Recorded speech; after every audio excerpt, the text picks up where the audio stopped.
আবাস যোজনা তালিকায় প্রাসাদ প্রমাণ অট্টালিকা থাকা রেশন ডিলারের নাম রয়েছে স্থানীয় তৃণমূলের পঞ্চায়েত সদস্যর আত্মীয়দেরও, যাদের প্রত্যেকের রয়েছে পাকা বাড়ি, কিন্তু যারা কাঁচা বাড়ির প্রথমে তালিকায় নাম থাকার পরেও পরবর্তীতে কাটা হলো নাম। নেপথ্যে 10,000 টাকা কাটমানি দিতে না পারায় বাদ গেল নাম বলে অভিযোগ এক উপভোক্তার। অভিযোগের তীর তৃণমূলের পঞ্চায়েত সদস্যর দিকে। তালিকার এই ভ্রান্তি ভিডিও নজরে আসতেই শুরু হলো নাম বাদ দেওয়ার প্রক্রিয়া। দুর্নীতি এবং স্বজন পোষণ নিয়ে তৃণমূলকে তীব্র আক্রমণ বিজেপির। নাম ছিল অনেকের, কিন্তু তাদের নাম কাটা হয়েছে দাবি তৃণমূলের প্রধানের স্বামীর। সমগ্র ঘটনায় শুরু হয়েছে রাজনৈতিক চর্চা। মালদা জেলার হরিশ্চন্দ্রপুর 2 নম্বর ব্লকের মালিয়র 2 নম্বর গ্রাম পঞ্চায়েতের সোনাকুল গ্রাম। ইতিমধ্যেই মুখ্যমন্ত্রীর ঘোষণার পর আবাস প্লাসের সার্ভে শুরু হওয়ার পর বিভিন্ন পঞ্চায়েতের প্রাথমিক আবাস যোজনার নামে তালিকা এসেছে। বহু এলাকায় ক্ষোভ বিক্ষোভ ছড়িয়েছে। এবার এই সোনাকুল গ্রামে আবাস যোজনার তালিকায় দেখা গেল ব্যাপক ভুলভ্রান্তি। ওই এলাকার বাসিন্দা জ্যোৎস্নারা খাতুন, স্বামী কাজী নজরুল ইসলাম ভিন রাজ্যে পরিযায়ী শ্রমিক হিসাবে কাজ করেন। বাড়িতে উপরে টালির চাল, মাটি দেওয়াল, ভগ্ন প্রায় 10 ঘরের। অর্থাভাবে পাকা বাড়ি করতে পারেননি তিনি। নাম ছিল আবাস যোজনার তালিকায়। আবাস প্লাসের সার্ভের সময় প্রতিনিধিরা এসে প্রতিদিন ছিলেন তার বাড়িতে, কিন্তু তারপরে হঠাৎ তালিকা থেকে বাদ চলে যায় নাম।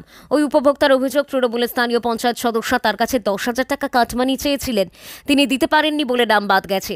অথচ এলাকার রেশন ডিলার থেকে শুরু করে তৃণমূলের ওই পঞ্চায়েত সদস্যার আত্মীয়দের যাদের পাকা বাড়ি, তাদের নাম রয়েছে এই তালিকায়।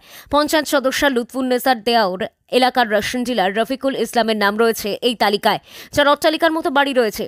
যদিও সংবাদ মাধ্যমের সামনে রফিকুলের দাবি 2018 সালের তালিকায় তার নাম ছিল, তখন তিনি ডিলার ছিলেন না। তখন কিভাবে নাম এসেছে সেটা তিনি জানেন না।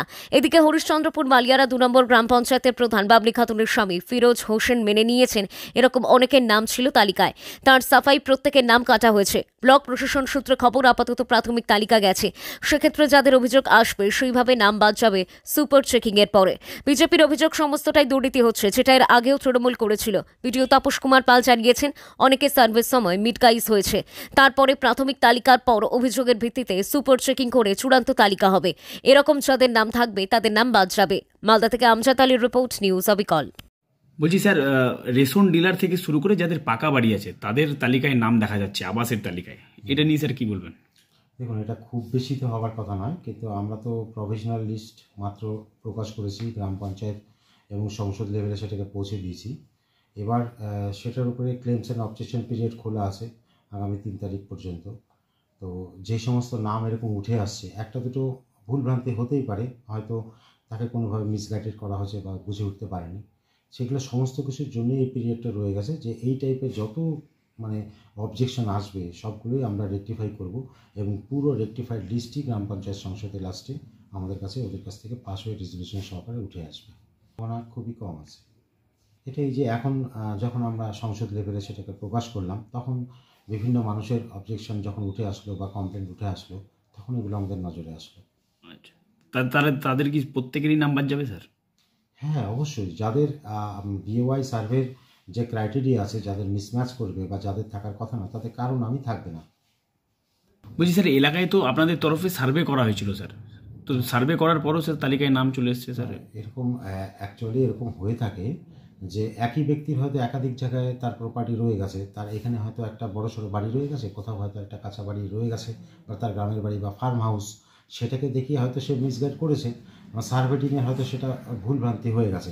তার জন্যই তো এই পিরিয়ডটা রয়ে গেছে। প্রভিশনাল লিস্ট আমরা পাবলিশ করলাম ফাইনাল লিস্টের আগে এই সময়টা, এতে আমার কারো না কারো নজরে আসবে সংসদ লেভেলে, তা কমপ্লেন আসবে, তখন আমরা সুপার চেকিংয়ের মাধ্যমে সেটাকে আমরা ক্যান্সেল করব। এটাই হলো যে এখন যে কমপ্লেনগুলো উঠে আসছে সেটা আমরা নতুন করে আবার সার্ভে করাচ্ছি।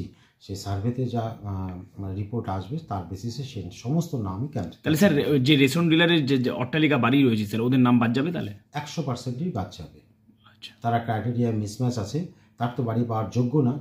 যে ব্যক্তি যোগ্য না সে কোনো অবস্থাতেই বাড়ি পাবে না, আর যে ব্যক্তি যোগ্য তাকেও যাতে বাদ না যায়, এর জন্যই এই পিরিয়ডটা খোলা রয়ে গেছে। স্যার গরিব মানুষরা বঞ্চিত হয়ে যাচ্ছে, অভিযোগ স্যার এলাকার বাসিন্দাদের। এটা খুবই কম সম্ভাবনা, তারপরেও যদি 2-1টা নাম বাদ পড়ে যায় সেটা তাদেরকেও তালিকার আওতাতেই আনা হবে। আচ্ছা স্যার, আপনার নাম আপনার পরিচয়? আমার নাম তাপস কুমার পাল, বিডিও হরিশ্চন্দ্রপুর 2।